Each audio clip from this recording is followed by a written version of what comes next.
ভিঅ হৈছে আৰু মহিলাসকলে ঘৰৰ কামৰ লগতে লাহে লাহে বেংকৰ বিষয়ে শিকিছে, ক্ৰেডিটৰ বিষয়ে জানিছে, চিভিল স্ক'ৰৰ বিষয়ে জানিছে, বুক কিপিঙৰ বিষয়ে জানিছে, প্ৰচিডিং লিখিব জানিছে, কাৰ্য বিৱৰণী লিখিব জানিছে আৰু সপ্তাহত আমাৰ আই মাতৃসকলে এই গ্ৰুপবিলাকৰ মিটিং আদিও কৰা আৰম্ভ কৰিছে।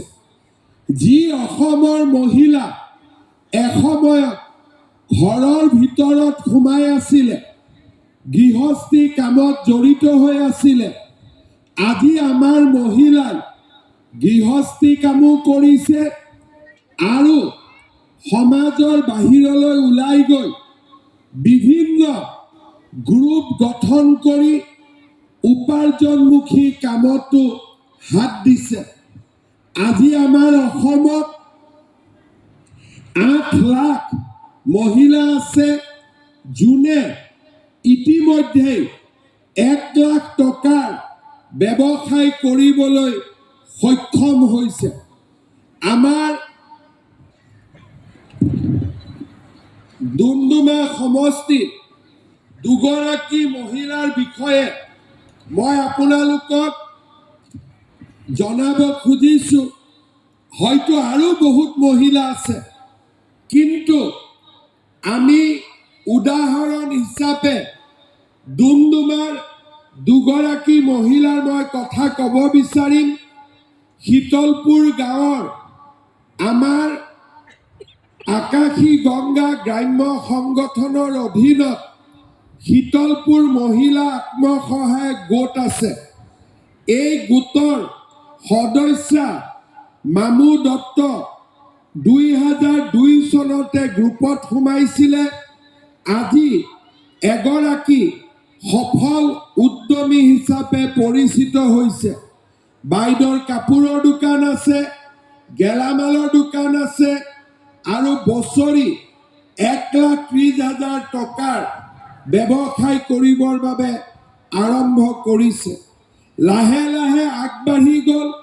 এতিয়া তেওঁ মাহে 20,000 টকাৰ ব্যৱসায় কৰে, বছৰি 2,40,000 টকাৰ উপাৰ্জন কৰে।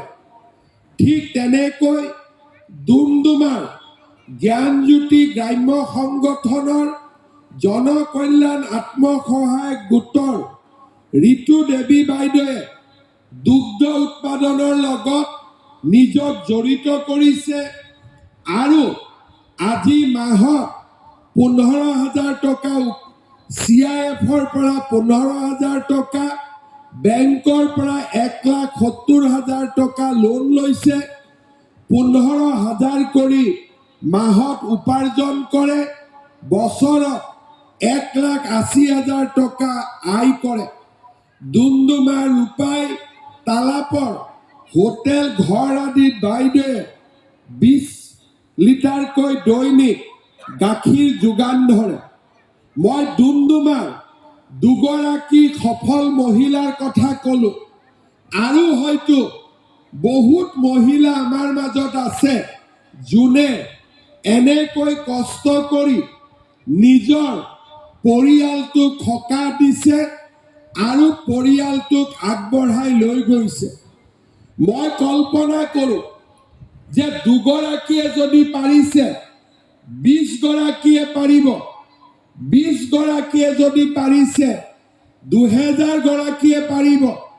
আৰু 2,000 গৰাকীয়ে যদি পাৰিছে, আজি আমাৰ ইয়াত সমবেত হোৱা 13,000 মহিলাও সফল হ'ব পাৰিব, তাত মোৰ কোনো সন্দেহ নাই।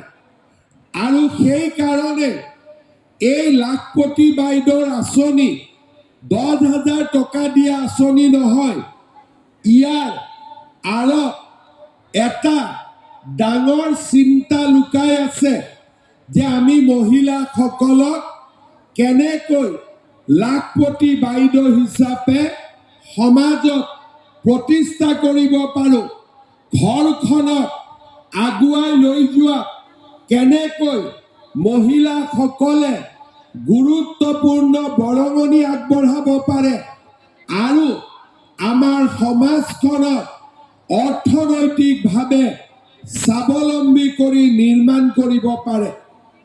10,000 টকা আজি আমি আপোনালোকক আগবঢ়াম।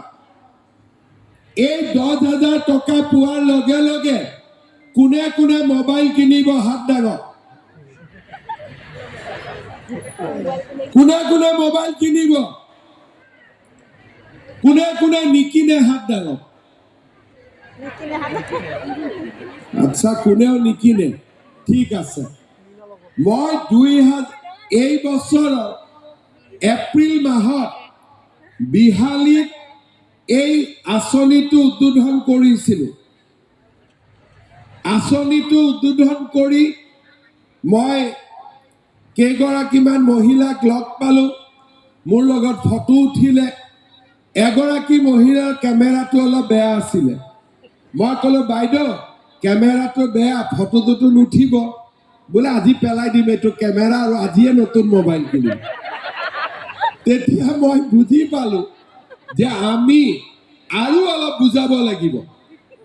এই যে 10,000 টকা আপোনালোকে পাব, ইয়াক আমি কেনেকৈ ব্যৱহাৰ কৰিম?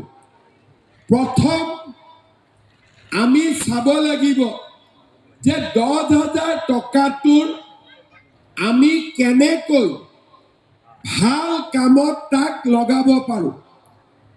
10,000 টকাটো আমি পালোঁ, 10 গৰাকী মহিলা গ্ৰুপত আছে, 1 লাখ টকা হ'ল। দৰকাৰৰ সময়ত কোনোবাই 20,000 ল'লে, কোনোবাই 30,000 ল'লে, বা 1 লাখ টকা বেংকত লেনদেন কৰিলে বেংকে আমাক 2 লাখ 3 লাখ টকাও ঋণ দিব। এটা হ'ল